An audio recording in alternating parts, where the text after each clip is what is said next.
चलिए, जहाँ से हमारा टॉपिक छूटा था हम वहीं से इसे प्रारंभ करने जा रहे हैं।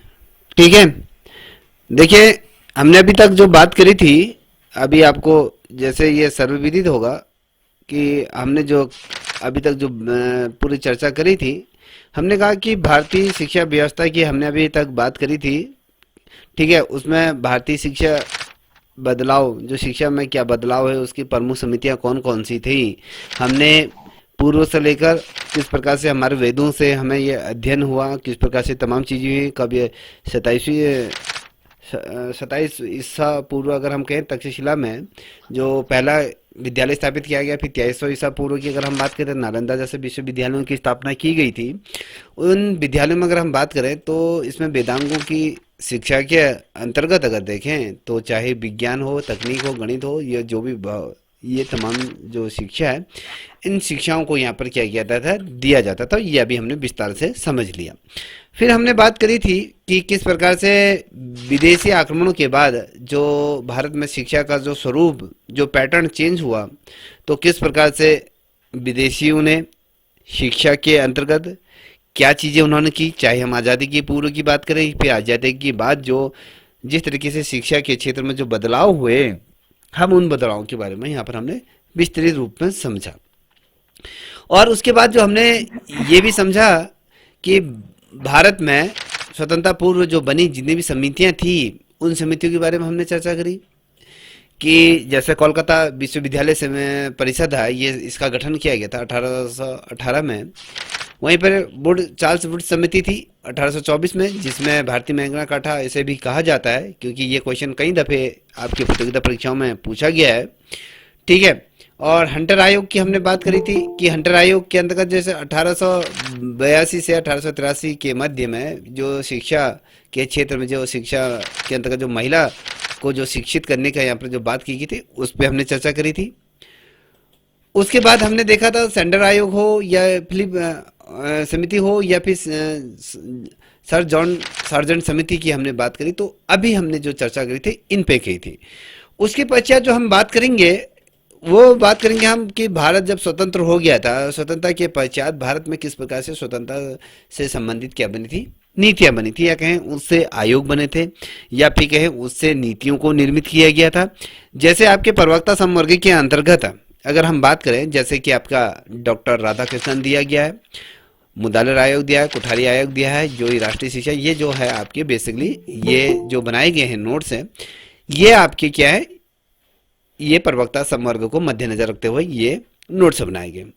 हम जब बात कर रहे हैं बेसिकली, हमको यहाँ जाने से पूर्व जो हम कह रहे हैं कि भारतीय स्वतंत्रता के पश्चात जो नीतियाँ बनी, हमें यह समझने से पूर्व हमें समझना होगा कि भारत में जो भी पूर्व में जब ब्रिटिशरों के द्वारा जो जो शिक्षा के क्षेत्र में जो योगदान उनके द्वारा दिया गया है, उसमें क्या क्या चीज़ें महत्वपूर्ण रही, किन चीज़ों को हमें साझी रूप में देखना है, हम उस पर बात करेंगे। ठीक, अब आपने यहाँ पर देखा होगा एक बहुत ज़्यादा महत्वपूर्ण जो सेंडर आयोग रहा 1917 में, जो स्कूली शिक्षा को इन्होंने जो कहा था कि 12 वर्ष की शिक्षा यहाँ पर दी गई थी, हम 1 से लेकर 12 तक की जो क्लासेस पढ़ते हैं, तो ये M.E. सेंडर जो थे, सेंडलर आयोग की ही ये बदौलत थी, जो ये सुझाव दिया गया है, इसने दिया गया था। हमने अभी यहाँ पर पूरी तरीके से इसको समझा, इसको परखा, और हमने यहाँ पर इन तमाम चीज़ों पे बात करी थी। हमने बात करी थी जैसे स्वतंत्रता के पश्चात भारत में किस प्रकार से शिक्षा व्यवस्था रही, हमने ये तमाम चीज़ें पढ़ ली है। जो हम पहुँचे थे, हम यहाँ पर पहुँचे थे, तो हम यहाँ पर आपको बता देते हैं कि हमने कहा था कि अंग्रेजी भाषा द्वारा ज्ञान के विकास का जो भंडार, तो बेसिकली अगर हम देखें तो जो अंग्रेजी भाषा द्वारा ज्ञान के विशाल भंडार को प्राप्त करने का एक सरल माध्यम जो माना गया था ब्रिटिश हुकूमत के समय में, कहेंगे भारत को जिस चीज़ की नीड जरूरत थी वो अंग्रेजी शिक्षा थी।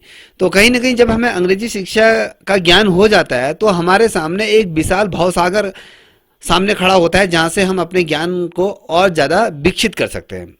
ठीक है, जहाँ तक हम हिंदी की बात करें, हिंदी का एक जो क्षेत्र है वो सीमित क्षेत्र है, और अगर हम इंग्लिश की बात करते हो तो इंग्लिश क्या है, ब्रॉड, एक अगर कहें ये एक यूनिवर्सल टाइप का है, जिसमें हम अलग अलग किताबों का अध्ययन करें, अलग अलग देशों में जो भी अपना प्रतिनिधित्व करना है, तो वो चीज़ें हम इसमें कर सकते हैं। और साथ ही हमने ये कहा कि अंग्रेजी ही नवजागरण का एक मात्र साधन था। कभी क्वेश्चन पूछा शिक्षा के क्षेत्र में नवजागरण का एक मात्र साधन कौन सा रहा है, तो आपको ये पता होना चाहिए वो अंग्रेजी शिक्षा थी जो नव जागरण का एक मात्र क्या थी, ये साधन के रूप में उभर के समस्या भी हमने इस पे चर्चा करी थी। और विश्व के उन्नतशील राष्ट्रों, जो भी विकसित देश हैं, चाहे वो फ्रांस हो या जापान हो या चाइना हो या यूएसए हो या जर्मनी हो या ऑस्ट्रेलिया, जितने भी विकसित राष्ट्र है ना, उसकी उन्नति के पीछे एक ही चीज है कि वो इंग्लिश बोलते हैं।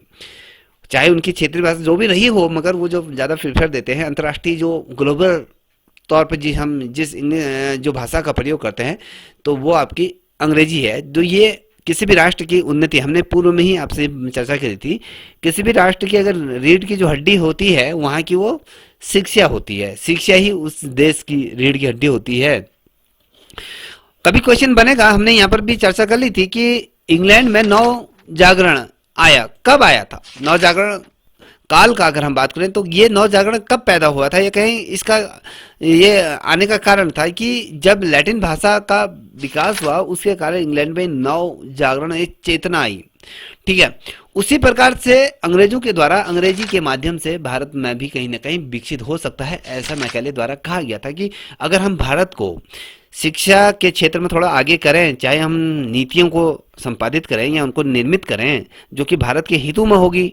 चाहे इस समय अगर आप देखोगे तो ब्रिटिश हुकूमत की सत्ता है, तो ब्रिटिश हुकूमत की जो सत्ता है तो यहाँ पर कंपनी के शासन काल को बढ़ाना है, क्योंकि इंग्लैंड से जो उतने सैनिक नहीं आ सकते हैं, वो तमाम चीज़ें नहीं हो सकते, तो यहीं पर ही वो प्रोडक्शन को पैदा करना है। अगर हम यहीं पर ही चीज़ों को पैदा करेंगे तो पैदावार हमारे जो लागत होगी कम होगी, वो तमाम चीज़ें, तो इसको मद्देनजर रखते हुए ये कहा गया था अंग्रेजी माध्यम से भारत में कहीं ना कहीं विकसित हो सकता है। देखिए, हमने यहाँ पर अभी कहा था, चर्चा करी थी आपसे कि मैकाले के इन विचारों को तत्कालीन गवर्नर जो रहे थे उस टाइम पर, तो उन्होंने कहा कि वेरी गुड यार, जो मैकाले है, मैकाले का द्वारा तो जो ये जो सुझाव दिया गया वो बेहतरीन है, क्योंकि इससे कहीं ना कहीं शिक्षा के क्षेत्र में एक उन्नति आएगी और कहीं ना कहीं जो उस टाइम पे तत्कालीन जो शासक रहे थे, ब्रिटिशर थे, कहीं ना कहीं उनको भी फायदा हो गया, तो उसको ये लगे हाथ इन्होंने स्वीकार कर लिया। और पाश्चात्य संस्कृति, जब हम पाश्चात्य संस्कृति की बात करते हैं तो हम कहते हैं कि जो पश्चिमी देश हैं, ठीक है, पश्चिमी देशों की हम बात करेंगे तो पश्चिमी देशों की जो भाषा है, जो प्रगति करती है, जो अंग्रेजी को इसमें रखा गया था, तो बेसिकली पाश्चात्य संस्कृति प्रगति के लिए समुचित शिक्षा नीति यहाँ पर घोषित की गई थी। तो देखिए, आपने अगर देखोगे अदर जितने भी कंट्रियां हैं उनमें कहीं ना कहीं शिक्षा के क्षेत्र में बहुत ही ज़्यादा विकसित स्वरूप हमें देखने को मिलता है। भारत के अपेक्षा अगर हम देखें विश्व में अन्य जितने भी देश हैं वो बेहतर वर्क कर रहे हैं भारत की अपेक्षा शिक्षा के क्षेत्र में। क्यों कर रहे हैं? आपने देखा होगा जितने भी राष्ट्र, जितने भी अपना जो वार्षिक जो बजट पेश करते हैं, जो जिसे हम आम बजट के रूप में कहते हैं, तो वो शिक्षा के क्षेत्र में अपने जो जीडीपी है उसके आधे से आधा वो खर्च करते हैं। चाहे हम चाइना की बात करें, चाहे यूएसए की बात करें, चाहे फ्रांस की बात करें, जापान की बात करें, या फिर आपके ऑस्ट्रेलिया की बात करें, तो यहाँ का अगर रेशियो देखोगे आपके में शिक्षा के क्षेत्र में, तो इनका जो बजट होता है तो वो बहुत ज़्यादा होता है। भारत ने, आपने देखा होगा, चाहे वो जितने भी शिक्षा नीति आई हो, चाहे प्रारंभिक शिक्षा हो, माध्यमिक हो, जहाँ पर भी आपने चाहे यूजीसी की बात करें, तो आपने कहीं ना कहीं ये पढ़ा होगा कि भारत में कहा गया है कि आपका जो पहले जो था कि 6% क्या होगा, 6% बजट में जो बजट की कटौती की जाएगी शिक्षा के क्षेत्र में, ये कहा गया था। ये आपको सभी को स्मरण होगा। और वर्तमान समय में जो परिदृश्य हमारे सामने उभर के समक्ष आता है बच्चों, तो वो परिदृश्य कैसे उभर के समक्ष आता है, तो इसको भी थोड़ा समझने की कोशिश कीजिए। हम कह रहे हैं कि आज की डेट में हमारा जो शिक्षा का जो दायरा है वो ये यहाँ पर देखिए 2.5% हमने क्या कहा शिक्षा के, उसमें हम यहाँ खर्च कर रहे हैं। बात हुई थी हमारी कि 6% जीडीपी का हम यहाँ पर क्या करेंगे, खर्च करें। कर कितना रहे? 2.5%। अब यहाँ पर देखिए, और साथ ही भारत एक ऐसा देश है जो सबसे ज्यादा शिक्षा पर क्या करता है, जीएसटी करता है, वो 18% जीएसटी लगाता है। तो जब इतना ये देश को जुम्मे आजाद हुए, मैंने पूर्व में भी इन चीजों को कई दफे जिक्र कराया कि 75 साल हो रहे हैं, तो यहाँ 75 साल में जबकि हमें शिक्षा को फ्री ऑफ कॉस्ट होना चाहिए, शिक्षा के क्षेत्र में हमें बहुत वर्क करना चाहिए, हमने क्या करा, शिक्षा को और ज्यादा महंगा कर दिया। हमने उस तबके से शिक्षा को छीन लिया है जो तबका मजदूरी करता है या कहीं फिर अपनी जिंदगी को गजर बसर करने के लिए कहीं ना कहीं प्रयत्नशील होता है। हमने क्या कर दिया, उससे उसकी शिक्षा को कहीं ना कहीं छीन लिया है। ये छीनने का कार्य कौन कर रहा है? वैसे तो अगर देखिए केंद्र सरकार ही कर रही है। तो हमने जीएसटी बढ़ा दिया है, जीएसटी 18% लगा दी, किताबों का राइट ये हो गया। अन्य देशों में जाइए तो वो पता चल जाएगा। तो बेसिकली हमारा कॉन्सेप्ट ये रहा। अब बात करेंगे, सबसे हमने यहाँ पर भी अपने चर्चा करी थी, आप लोगों को हमने यहाँ पर बताया था कि देखिए यहाँ पर ये था जो ये आयोग रहे थे, उन आयोग की हम यहाँ पर अब चर्चा करेंगे। ये आयोग है, देखिए अब बुट का जो घोषणा पत्र था 1854 में आया था। याद रखिएगा, ये बहुत महत्वपूर्ण है। जो महत्वपूर्ण है मैं उन चीजों को आपके सामने रखा कि जो बुट का जो घोषणा पत्र था 1854 में इसको लाया गया था। ये क्या था? ये था जो ब्रिटिश संसद ने एक क्या कि संसदीय परवर समिति को यहाँ पर क्या करा था, यहाँ पर नियुक्त किया गया था। इसके अध्यक्ष जो थे वो चार्ल्स बुट ये थे। कभी क्वेश्चन बनता है तो ब्रिटिश संसद ने एक जो संसदीय परवर समिति को गठन किया गया था, तो ये जो समिति थी, इस समिति के अध्यक्ष किसे नियुक्त किया गया था? तो आपको पता ना, ये चार्ल्स बुट ये थे। पहला क्वेश्चन आपका ये बना, ठीक है। अब क्वेश्चन बना, दूसरा क्वेश्चन बना था कि जो बुट का जो घोषणा पत्र था ये किस वर्ष है, किस तिथि को ये लाया गया था, इस नीति को कब घोषणा, ये अगर देखें जो ये शिक्षा नीति के रूप में से घोषित किया गया था, जो घोषित किया गया, तो आपको ये नोट करना होगा कि ये था 19 जुलाई 1854 को इसको क्या किया गया था, इस नीति को अपनाया गया था। एक तरीके से अगर हम कहें तो पहली ये शिक्षा नीति घोषित हुई थी आपके सामने। अब ये घोषणा पत्र में वास्तव में था क्या, ये घोषणा पत्र लाने की जरूरत क्या थी, इनमें क्या बातें थी, हम इसको थोड़ा सा समझेंगे। देखिए घोषणा पत्र की जब हमने बात करी, हमारी बिटिया रानी ने, किसी ने कहा था कि सर हमें पूर्व में ही, पूर्व से लेके चलिए, तो हम उसको ये लेके चलें, विस्तार से लेके चलें। तो घोषणा पत्र की हम बात करें तो भारतीय क्षेत्रों में शिक्षा का प्रसार और प्रसार करना कंपनी का उत्तरदायित्व था। देखिए मैंने उससे पूर्व आपने क्या कहा था, बेसिकली मुझे कोई ये बता सकता है, इतने लोग इसमें जुड़े हैं तो मुझे ये बताइए भारतीय क्षेत्र में जो शिक्षा का प्रचार प्रसार करना कंपनी का दायित्व क्यों था? कोई बताएगा? चलिए, कोई जो भी जिसे भी आता है, जितना भी आता है बताइए, चाहे गलत ही सही बताइए। चलिए बताइए। देखिए बताने के नाम पर देख रहे हो कंडीशन इतनी खराब है तुम लोगों की, लैपटॉप होते हैं होने चाहिए। तो सर क्वेश्चन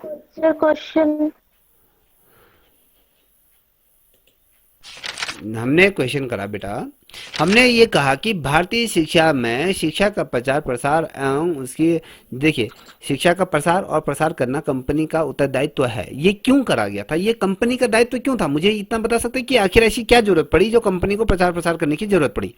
चलिए बताइए। सर कंपनी उतनी ही शिक्षा देना चाहती थी सर जितना वो मतलब चाहते थे। वो नहीं चाहते थे कि जो भारतीय हैं वो ज्यादा शिक्षित हो, इसलिए वो उनको वही मतलब।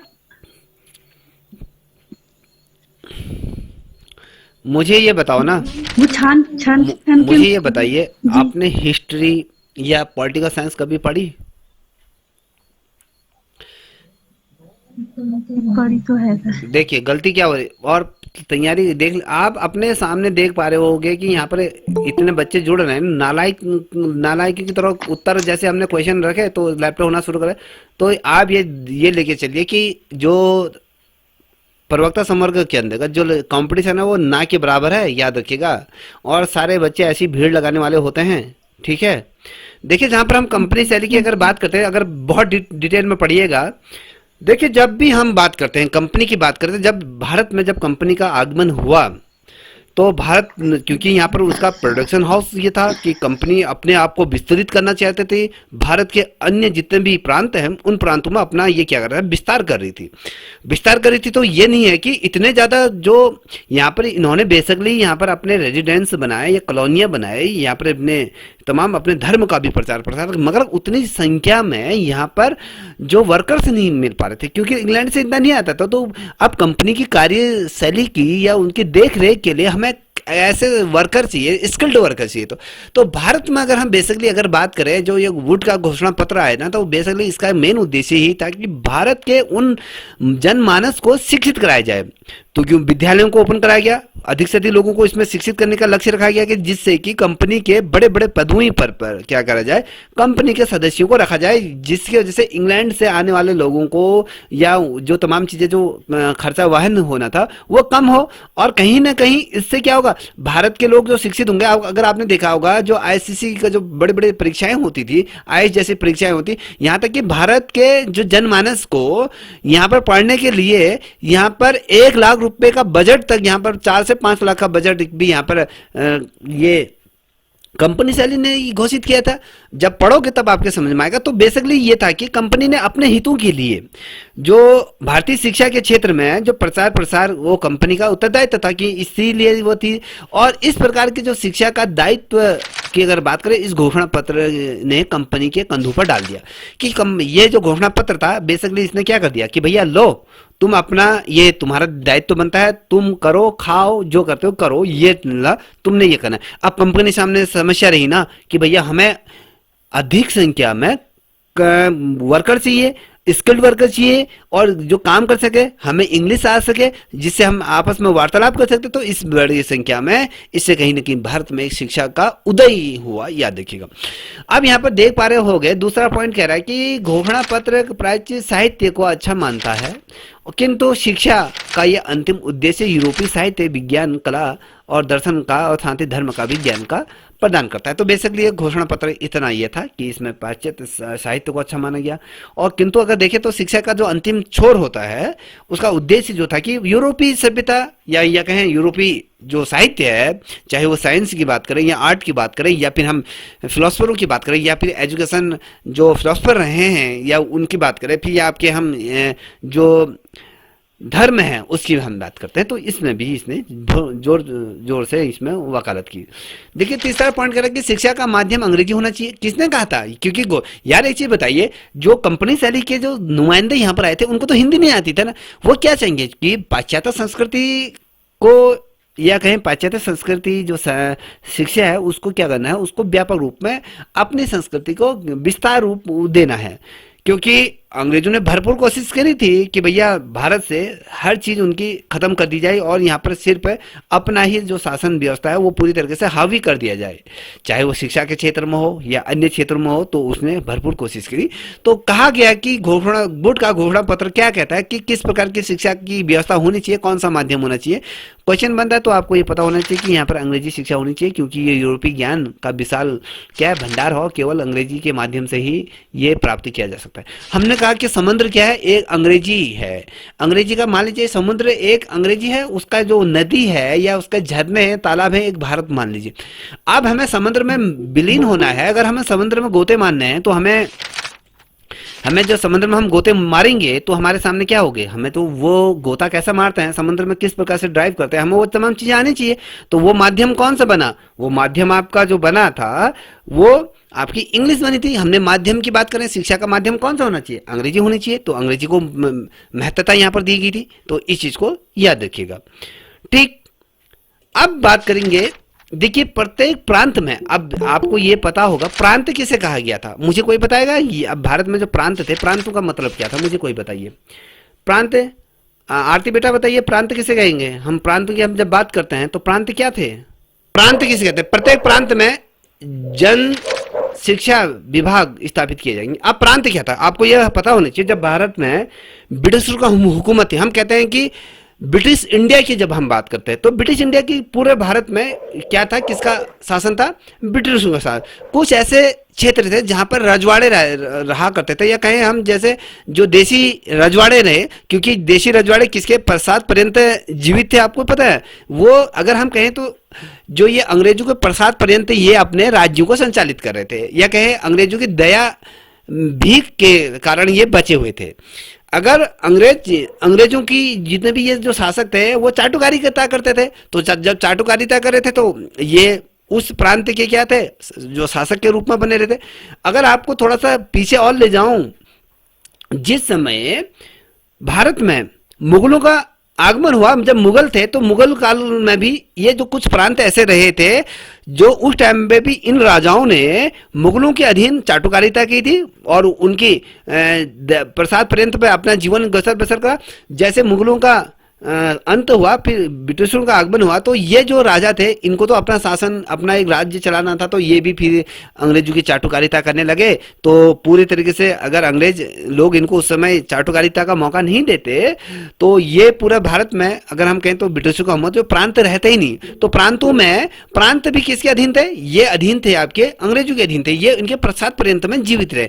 तो यहाँ पर कहा था कि प्रांतों में भी इन्होंने क्या कहा था कि हाँ, जन शिक्षा जो अंग्रेजी शिक्षा है ये भी यहाँ पर लागू होगी, इस विभाग को हम यहाँ पर विस्थापित करेंगे। तो यहाँ पर क्या, अब यहाँ पर पांचवा पॉइंट देखो कि हायर सेकेंडरी स्तर पर भी भारतीय भाषाओं का अध्ययन कराया जाएगा।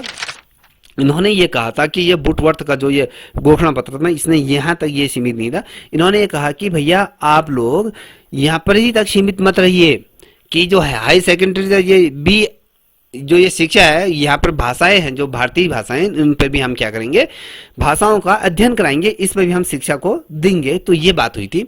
और निष्पन्द सिद्धांत के विरुद्ध घोषणा पत्र में जन साधारण की शिक्षा के लिए अधिक से अधिक मात्रा में शिक्षा सुविधाएं उपलब्ध करानी थी। देखिए जो भी ये शिक्षा का प्रचार प्रसार होता है जनमानस के लिए हुआ था, तो बेसिकली इसका मेन फोकस था, जो मोटिव था कि अधिक से अधिक लोगों को इसको शिक्षित किया जाए, उनको शिक्षा के क्षेत्र में बेहतरीन स्कूलों का निर्माण किया जाए, बेहतरीन शिक्षक उनको प्रदित किया जाए। तो यहाँ पर ये देखिए, अब आता है सातों पॉइंट, यहाँ पर देख पा रहे होंगे, स्त्री शिक्षा के विकास के लिए उत्तरदायित्वपूर्ण बालिका विद्यालयों को अनुदान की घोषणा कौन की थी?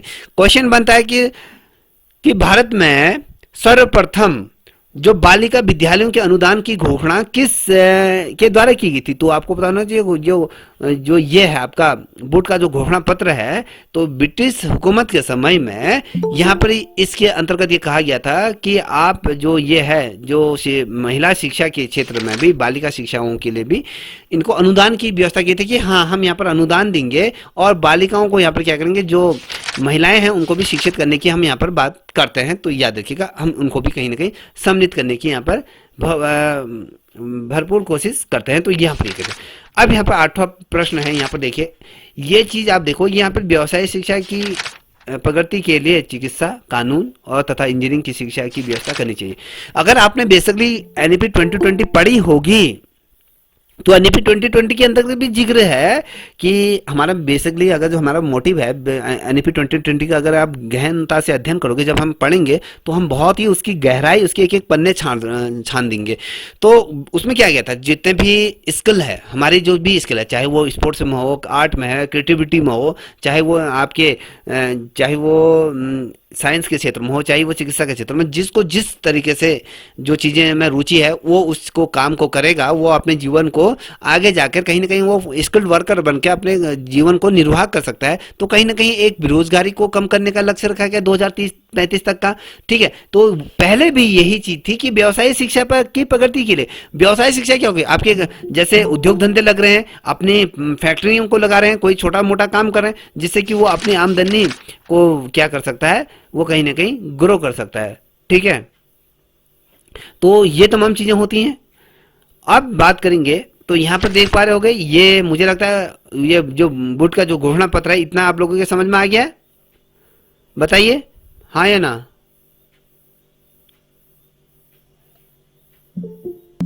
आप लोगों के जी आ गया था। यस। ठीक है, ये तो आ गया होगा।